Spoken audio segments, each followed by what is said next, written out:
Hello, and a big, big welcome today to our University of Liverpool online webinar. My name is Joseph O'Brien. I'll be your moderator today.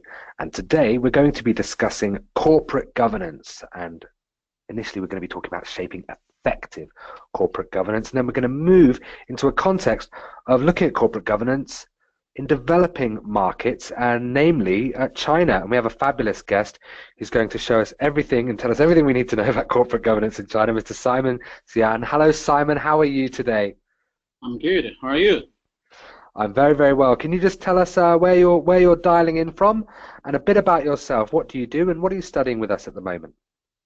Okay, so I'm currently a board chairman and the CEO of Henbao Public Limited Company, which is a leading Chinese enterprise specialized in the smart card, connected and embedded security products, Lovely. also fintech to the banks.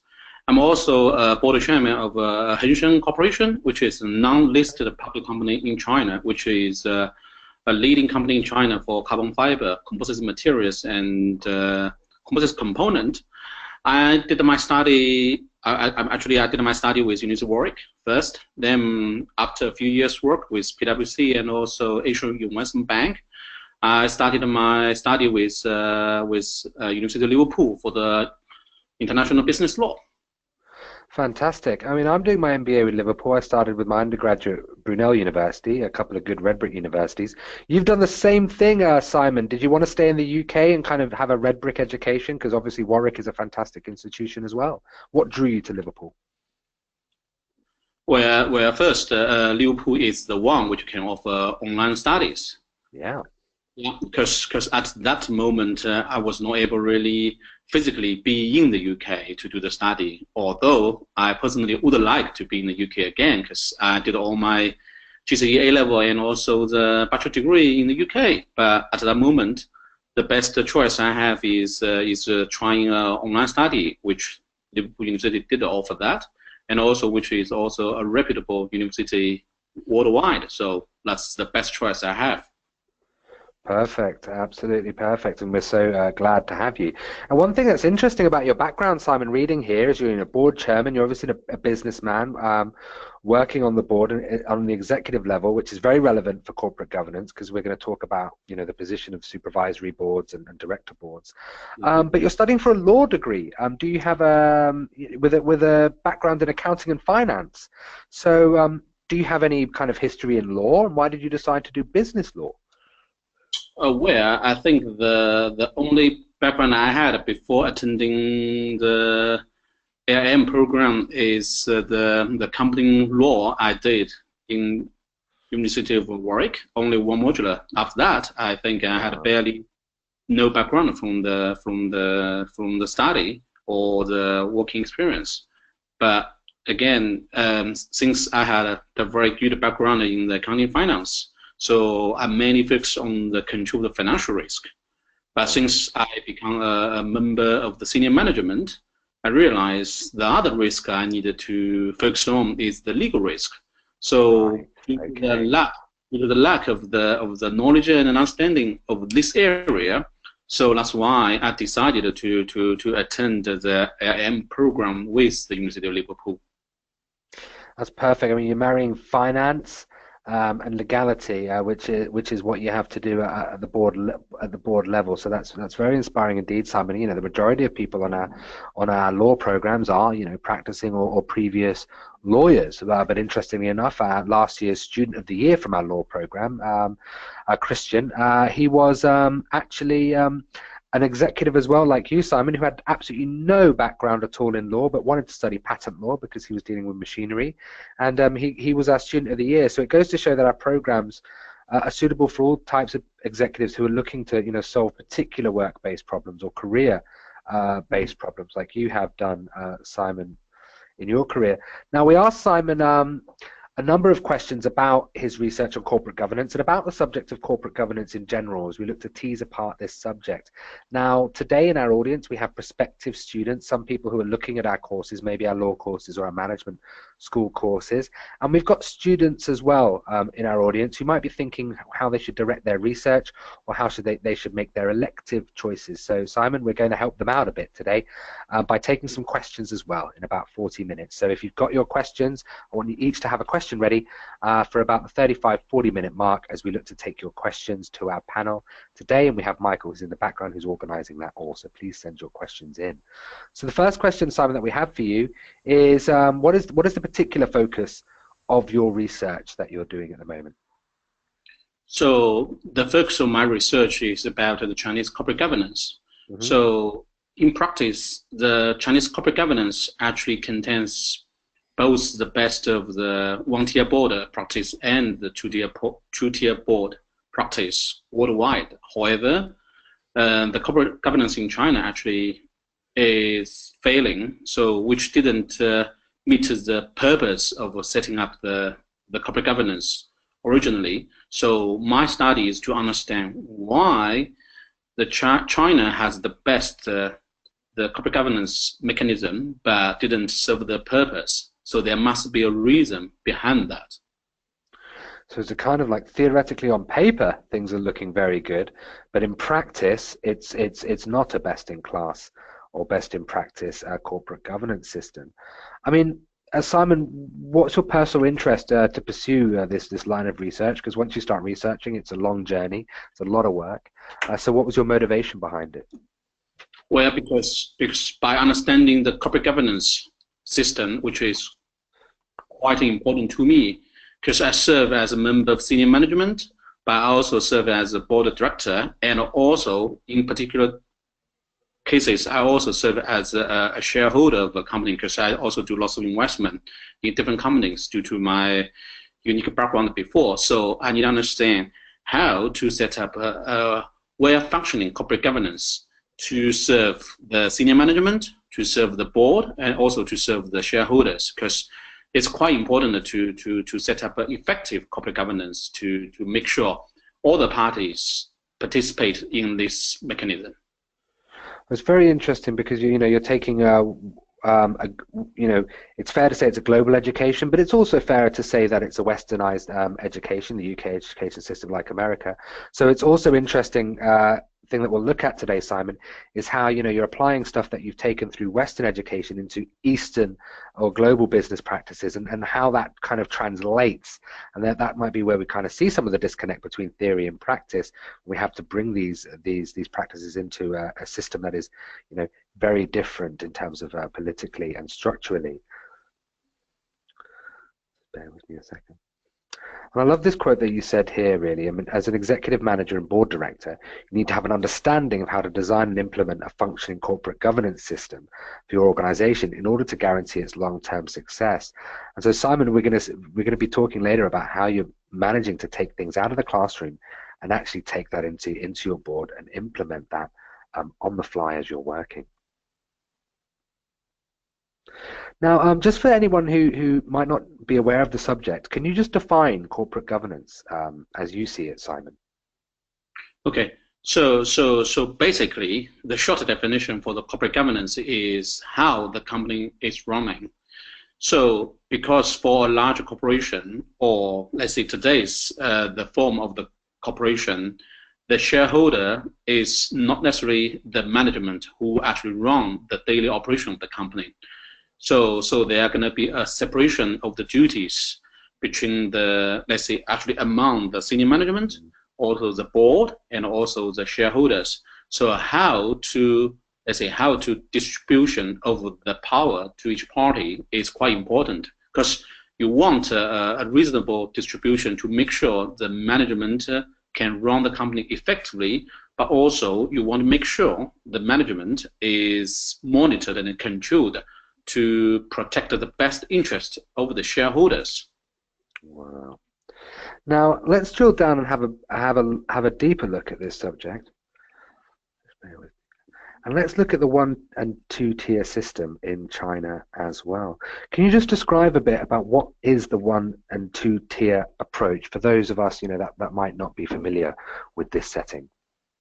Okay, so generally, let's say in the countries like the UK and the US, Normally it's a one-tier board structure, we normally say, because in this structure, the board must have a certain percentage of the independent directors. So these directors must be from the outside of the company.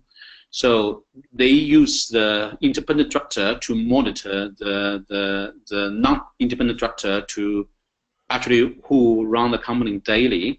So that's one way of design a corporate governance system. So on the other hand, like company like the France, Germany, what they do is they set up a supervisory board, which is monitor and control the operation of the company board. The company board actually runs the daily operation. So that's we normally call a two-tier board structure. However, in China, we are different. We have both the one-tier board structure and the two-tier board structure. So in China, for the company, you must have a company board, which must contain a certain percentage of the independent directors.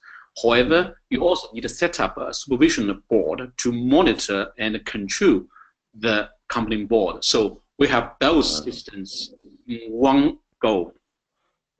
So on the supervisory board, what kind of positions and people are on the supervisory boards? Because, we see that independent directors are on, on the initial board, but on the supervisory board, what kind of people are involved in that, Simon, typically? Okay. Normally for the regulations, you need to at least have one member of the supervisory board from the employee. And also you need to have someone from outside of the company to be part of the supervisory board. So make sure there will be the members who actually can more control and monitor the company board. Okay, I'm based in Amsterdam, and here in Holland we have a system, called a works council, which we also use as well, which is kind of a council that monitors changes in salaries and working patterns, and that they have a certain legal power in order to stop things that might be seen as contravening to law or unethical or whatever, and that happens in all companies across Holland, and that's formed out of the employee body. Are there similar bodies like that, or within organizations in China, works councils that look at these type of issues?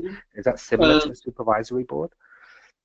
Actually, so inside we have something called work union, which is for change of the salary or for change of the company policies, you need approve from the work unions in order to be able to implement that changes in the policy or salaries. So yes, we have that, but that's not officially in the corporate governance system. So the only place or position for employee is you must have at least one member in the supervisory board, which is from the employee. From the employee settings. Now, there are particular things that are different in China, obviously being a different system, and that's going to be different depending on where you go around the world, and corporate governance systems will change. But in terms of your research, Simon, what were your particular findings? Yes, so what I found is actually there's not good legal foundations to support the well functioning of the corporate governance, such as the clear definition of the responsibilities of the board of directors, and also the legal actions the board of directors can take to be against the, let's say, the other non-independent directors or the senior management, or there's no legal systems to give enough power to the shareholders, which can take actions against the independent directors who did not serve the board, so who did not serve the board properly, or there's no also clear power given to the supervisory board to make sure that the supervision board has enough power and the right to monitor and control the operation of the company board. So overall, there's a lack of the legal system which support the works of each members of the directors. I mean, what do you mean by a replicated mechanism? I So, mean, so, okay. So China, in China, I think the authorities and the regulatory bodies wants to say, okay, we want the best corporate governance in the world to serve the companies in China. So what we do is, okay, we take all the best part of each corporate governance systems in the US and the UK and also in the Germany and France to make sure we combine all the best part. Yes, then we have the best corporate governance with all the independent directors in place, with all the members of the supervisory board in place, but they cannot perform their work properly because they are lacking of the effective and efficient support from the legal systems. But if we look at the US-UK side, there is a very clear law to support the work of the directors and also the right given to the shareholders in case they need to take legal actions against the company board or the senior management. So that's the part actually was missing in the system, and that's something we need. yes, of course, there has to be a certain mechanism for shareholders to be able to have certain amounts of control. Nothing can all be in the hands of the board of directors, and we have countless examples of how things can go wrong when there's no check and balance system in place. What do you think of this? Are the specific challenges, in corporate governance? And do these kind of challenges only occur, do you feel, in China because of some of the restrictions that you have there? No, I think all the let's say um, I think all the challenges could happen in each country because in each country the culture, the social activities, the also the legal culture is different. So Yes. when we go to design the corporate governance in each countries, we need to take all the factors to consider how to design an effective and efficient systems for the corporate governance to be well functioning. So in this regard, you need to understand the history of the country and also the development of the corporate governance in this country and also the development of the company structure because in China we have experienced quite a lot of history. So in this regard, we understand the corporate governance is different from the rest of the world. So if we want to design a proper corporate governance system in China, we need to understand what we have been through in the past and what we are looking forward. So we understand how we should design this system for China.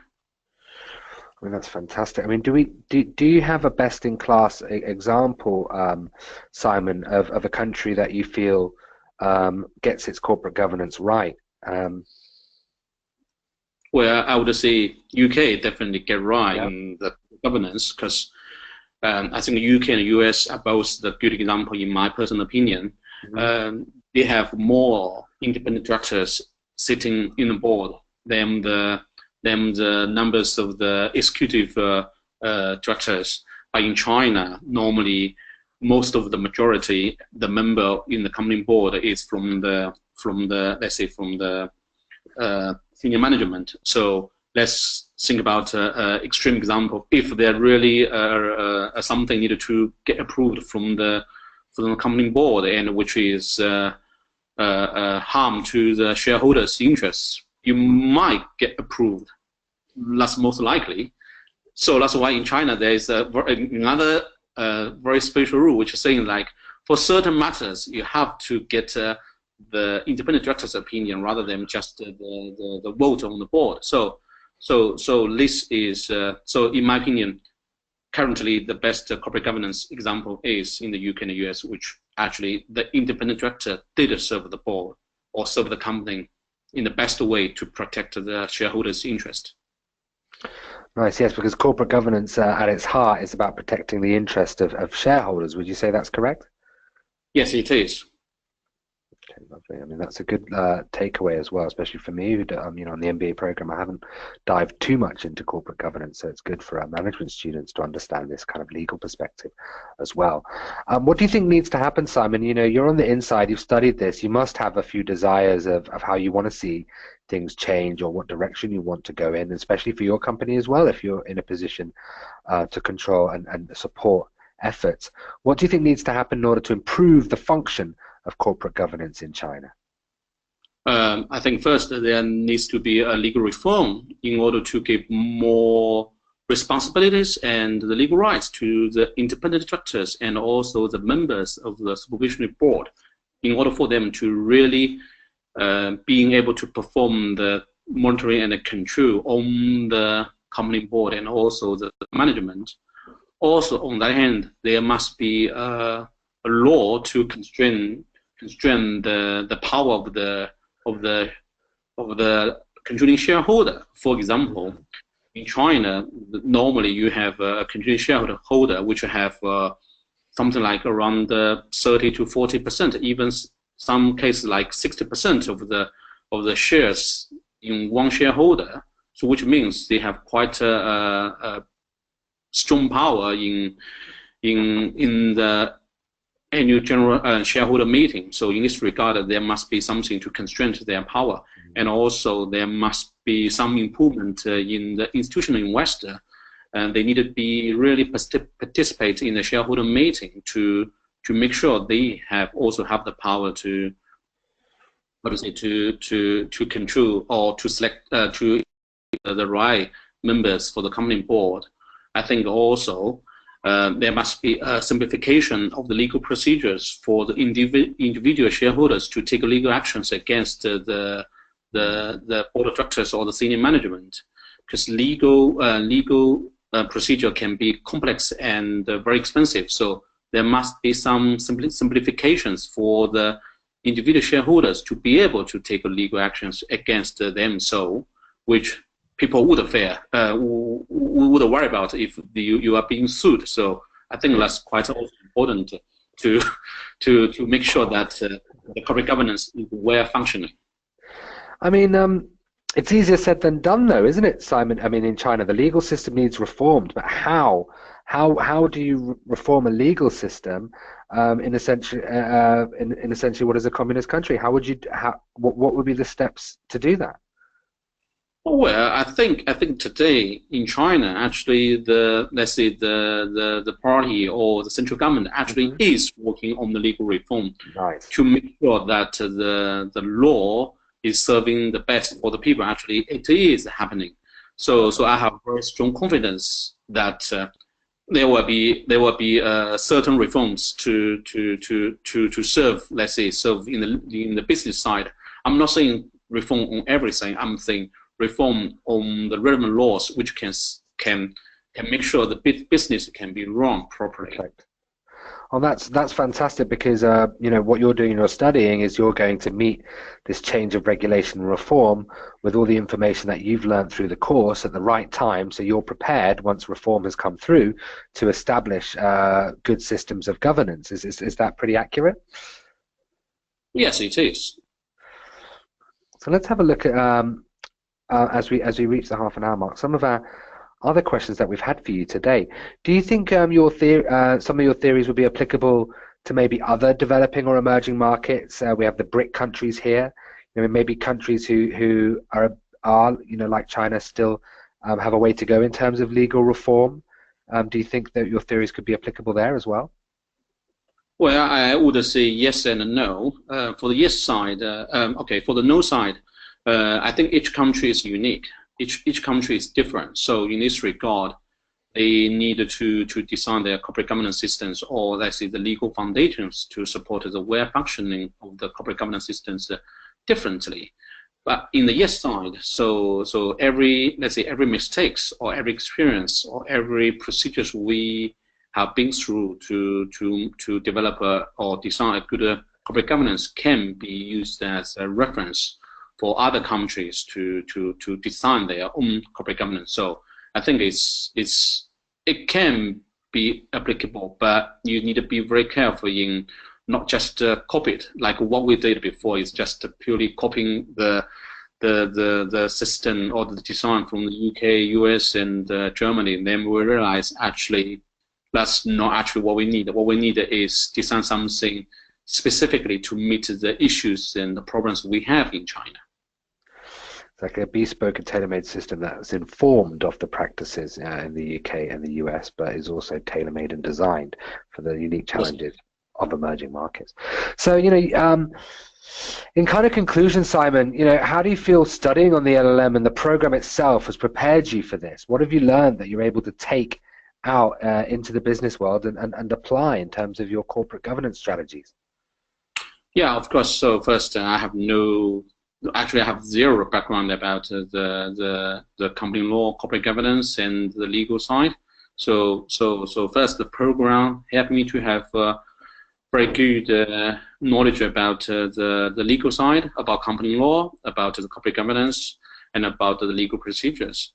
And also, on the other hand, the program also gave me quite a good understanding of how to do the research, because you need to understand, you need to understand how to conduct a good research to find the materials you need, and to understand the various articles telling about how the UK, US, Germany has done their mistakes in order to develop their corporate governance. I think the UK, because I particularly understand UK very well, so I think the UK has done lots of works in developing your corporate governance code. I think it's more than 10 years to understand how to do it. So this actually gave me the opportunity to conduct a proper research to understand the mistakes experience the UK has had before, so I can learn these mistakes and understand, okay, what actually we missed in China. So I think overall, the whole program gave me very good understanding of the knowledge, but also give me a good understanding of the techniques such as the research and analysis to help me to formulate my understanding of the issues we have, and trying to find a solution to the problem we have in China. That's fantastically well put. On the course, what kind of students have you met along your way in the journey, and how have they helped shape your understanding of what you're trying to achieve? Yes, so in the classroom, I have met lots of students from different countries with different background in terms of the education and the working experience. So I can then understand how they think about let's say the corporate governance, how they think about how the shareholder meeting should perform, how the independent director should perform. So I can capture all of these different opinions and understandings to say, how to formulate, let's say, a proper solution to the issues we have in China. Because on the other hand, we need to understand is China is open to the world, and we want lots of investors investing in our companies. And in this regard, you need to make sure your system is also easily understood by these foreign investors. Otherwise, I think it's going to be harder for them to be willing to invest in the Chinese companies. It's a fantastic way to reach our Q&A, because one of our Q&A questions that we received from one of our audience members today is, do you not think that a tailored governance system to each culture makes international investment very difficult? Yeah, I would say yes, it is. Okay, yes, it is. But because how to say, in most of the majority of the investors would be domestic investors. Yes, there also will be a significant number of the investors from overseas. So it's quite a conflict in terms of how to design a system which can serve both domestic and internationally. My opinion would be, because each country is unique, so the system needs to be designed accordingly to serve the unique cultural or social activities or social systems in that country. But if there is a good, let's say, if there is good member of the board of directors, such as me, I think there's also a good way or good senior management such as me. I think it's always can be in a good way or good mechanism to explain to these international investors how this corporate governance works in China, and what's the similarities of the corporate governance compared to the US, UK, and also in Germany, France. So I think there is a way to solve these conflicts. I think that would be down to the independent directors, to the senior management. So that's why, I mean, it's very, very important for the legal systems to give the responsibility to the independent directors and also senior management. Well, I mean, you're right about that in terms of being people on the board like yourself, because what you're doing is you're studying global and Western corporate governance practices, and then you're there on the board in China. So if someone was looking for international investment, having people who were educated overseas and have that international global outlook, it's going to make their investments seem a lot safer. So that's a good reason why our students should educate themselves in this regard if they're sitting on these boards. Another question we have is, how do you maintain checks and balances in power distribution on the board in China? Well, normally we make sure that I think the English regard more or less like the Western side. So we make sure there is enough authorities given or delegated by the board to the senior management to make decisions on daily operations. But we also retain the authorities in the external investment and also a large amount of borrowings within the board of directors. So make sure that for the daily operations, the management has enough power to make decisions, but for, let's say, quite significant risk exposure things, we make sure that certain authorities is within the board of directors. For extreme investments, there must be also a shareholder meeting to make sure that certain decisions must be made among all the shareholders. Nice. Another question: what would be the selection requirements to a supervisory board? Sorry, say again? What would be the selection requirements to the supervisory board? In another current Chinese law, first you must have one member from the company employee, and the rest there's no very clear definition, which is also we need to improve in the legal systems. So, but must be from the external environment. So it cannot be the current senior management or the members currently in the company board. Wow. Another question here: achieving corporate governance in China involves a lot of complexity, majorly from the large diversity of stakeholders. Do you intend to develop a framework for implementation? You mean for the stakeholders? Yourself, yeah, you're looking to develop a framework yourself for the corporate governance in your office. So achieving corporate governance in China involves a lot of complexity, majorly from the large diversity of stakeholders. Do you intend to develop a framework for implementation? I think that's a good approach. I think in China, the current corporate governance systems actually is lacking of the stakeholders, such as like the major banks and also your customers, your major suppliers. So I think in the future,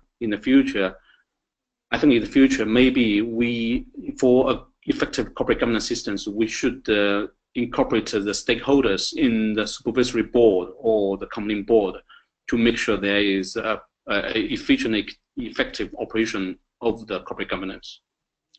Another question, as it seems in China there's no specific law that is supporting you, what do you think would be your most challenging aspect of implementing a corporate governance system? I think, again, it would be a lack of enough legal support. There's no clear definition of the rights and the responsibilities and the authorities of independent directors, and also there's no clear definition of the legal actions that shareholders can take, especially the class suit, which is impossible in China. So I think these areas need to be significantly improved in order to make sure the well functioning of the corporate governance. Perfect, exactly. And we've had a few questions in, but as we wrap it up, I'd like to ask you a last question today. In terms of the board constitution, usually how long are board members expected to stay on in China? And do you have a rotating system that ensures fairness on the board? Actually, okay. First, normally it's a 5 years. It's 5 years service term, and after that you can reselect. And actually, the problem is the board of directors who serve the board already can reserve the board. So it would be down to the power of the shareholders. And in China, particularly, you have a controlling shareholder, which they always can nominate the ones they like. So again, as this audience mentioned, there must be also a legal reform to make sure that there will be a good rotation systems, which make sure who served in the board for 5 years cannot serve. I mean, personal opinion is not serve again, to make sure. I mean, not really someone can always sit in the board, like you would want a rotation of the external auditor to make sure they don't collaborate with the senior management. So I agree, there must be a way to solve these defects in the system. There you go, and thank you very much. And with people like you on the case studying for international business law, we're looking at improvements in that system every day, Simon, as you're out there in the field. I'd like to thank you very much for your involvement today in our webinar, Simon. Thank you for answering all those questions and for giving us an insight. Thank you. I knew nothing, pretty much nothing, about corporate governance until I attended this webinar, which is shameful as an MBA student. So now I'm very interested to understand kind of what our executive directors are doing, what our shareholders are holding them to account for, and what our stakeholders internally are doing as well. Thank you very much to our audience today for all their questions. It's been a University of Liverpool online webinar. Thank you, and we'll see you the next time. Thank you very much, Simon. Thank you very much. Yeah, have a nice day. Bye. Thank you. Have a nice evening. Goodbye.